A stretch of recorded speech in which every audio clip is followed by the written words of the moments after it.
வணக்கம். தைப்பொங்கல் கொண்டாடியாச்சு. திருவள்ளுவர் தினமாகிய அந்த நாளையும் நான் ரொம்ப சிறப்பாக கொண்டாடிட்டோம். மாட்டுப்பொங்கலும் முடிஞ்சது. இன்றைக்கு காணும் பொங்கல். காணும் பொங்கல்னால் என்ன? கணுப்பொங்கல்னு சில இதில் சொல்கிறாங்க. கன்னி பொங்கல் அப்படின்னும் இதுக்கு பேர் வச்சுருக்காங்க. எப்படியா இருந்தாலும் இந்த பொங்கல் என்ன அப்படின்னா, உறவுகளை ஒன்றிணைக்கும் திருநாள் அப்படின்னு வச்சுங்களேன். அதாவது சிறுவீட்டு பொங்கல்னு இதுக்கு பேர் உண்டு. எப்படி? இந்த நாள் அன்றைக்கு நீர்நிலைகள் நோக்கி மக்கள் செல்கின்ற வழக்கம் உண்டு. நீர்நிலைகள் நோக்கி நாம் சென்று நீராடுவதும் அதற்கு வழிபாடு செய்வதுமான செய்திகளை நாம் எங்கு பார்க்கிறோம் என்றால், 2000 ஆண்டுகளுக்கு முன்பாக சங்க இலக்கியத்தில் பரிபாடல் என்றொரு இலக்கியத்தில் நீராடுகின்ற செய்தியை பார்க்கிறோம். அதிலே மார்கழி நீராடல், தை நீராடல் என்று இன்றைக்கு சொல்வதை போல அதிலே நீராடுகின்ற செய்தி சொல்லப்படுகின்றது பரிபாடல் நிகழ்ச்சிகளே. இந்த காணும் பொங்கல் அன்றைக்கு நாம் பல்வகையான உணவுப் பொருள்களை செய்து, முதல் நாள் சக்கரை பொங்கல்லாம் வச்சுட்டோம், மாட்டு பொங்கல்லாம் வச்சுட்டோம். இன்றைக்கு பல்வகையான உணவுப் பொருள்களை, பதார்த்தங்களை, தின்பண்டங்களை எடுத்துக்கொண்டு குடும்பத்தோடு எங்கே செல்வோம் அப்படின்னு பார்த்திங்கன்னா, ஆற்றங்கரைக்கு போவோம், குளத்தங்கரைக்கு போவோம். சென்னை போன்ற மாநகரங்களில் கடற்கரைக்கு போவாங்க மக்கள். அதாவது அன்றாடம் வீட்டில் உட்காந்து தரையிலையோ டைனிங் டேபிள்லையோ ஹோட்டல்லையோ சாப்பிட்டுட்டு இருந்த நிலையை மாற்றி எல்லோரும் எங்கே போகிறோம் அப்படின்னா, ஒரு இயற்கை வெளியை நோக்கி போகிறோம். அதுவும் நீர்நிலையை நோக்கி போகிறோம். இந்த நீர்நிலையில் போய் உட்காந்துக்கிட்டு நம்ம கையில் கொண்டு போன அந்த பொருள்கள்லாம் மணலில் பாய் ஜம்காலம்லாம் விரித்து வச்சுட்டு முதல்ல ஆற்று நீரை வணங்குவாங்க, குளத்து நீரை வணங்குவாங்க. எப்படி தெரியுங்களா? இந்த மார்கழி மாதத்தில் பூரா கோலம் போட்டுட்டு பூசணி பூவில் சாண உருண்டையில் பூசணி பூ வச்சு அதை அழகாக வணங்குவாங்க. மார்கழி மாதத்தினுடைய ஒவ்வொரு நாளும் இதை அப்படியே தூக்கி கீழே போட்டுற மாட்டாங்க.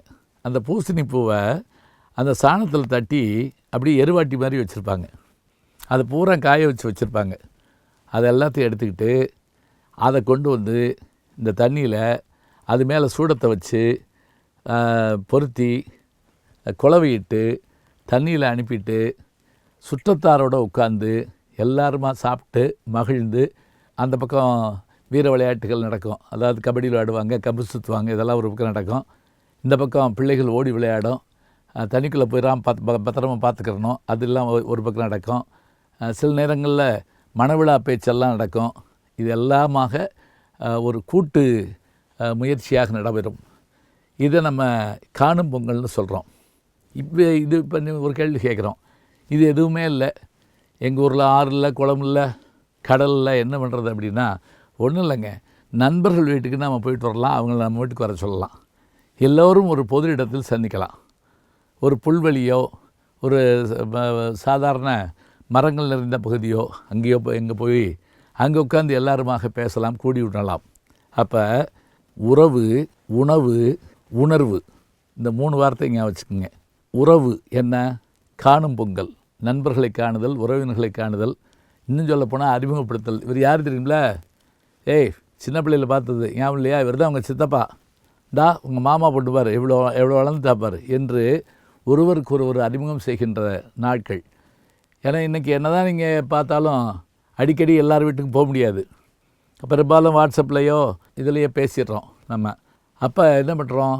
இப்போ நண்பர்களை பார்க்குறோம், உறவினர்களை பார்க்குறோம், சந்தோஷப்படுறோம். இப்படி சந்தோஷப்படுகின்ற நாளாக இந்த நாளை வச்சுருக்கிறோம். அப்போ அன்றாடம் நாம் நம்முடைய வேலை பளுவிலிருந்து விடுபட்டு நண்பர்களோடும் மற்றவர்களோடும் உறவினர்களோடும் பொது இடத்திற்கு சென்று, அதிலும் குறிப்பாக நீர்நிலைகளுக்கோ புல்வெளிகளுக்கோ ஆற்றங்கரைக்கோ கடல் பகுதிக்கோ கண்மாய்க்கரைகளுக்கோ சென்று அங்கு நம் குலதெய்வத்தையும் வழிபட்டு கொண்டு இனிமையாக உண்டு பேசி மகிழ்ந்து வருகிற நாள் தான் இந்த நாள். காணும் பொங்கல் உலகத்தில் எல்லா இடத்திலும் இருக்கிறதா என்று நமக்கு தெரியவில்லை. ஆனால் தமிழர் பாரம்பரியத்தில் இது ஒரு சிறந்த நாளாக கருதப்படுகிறது.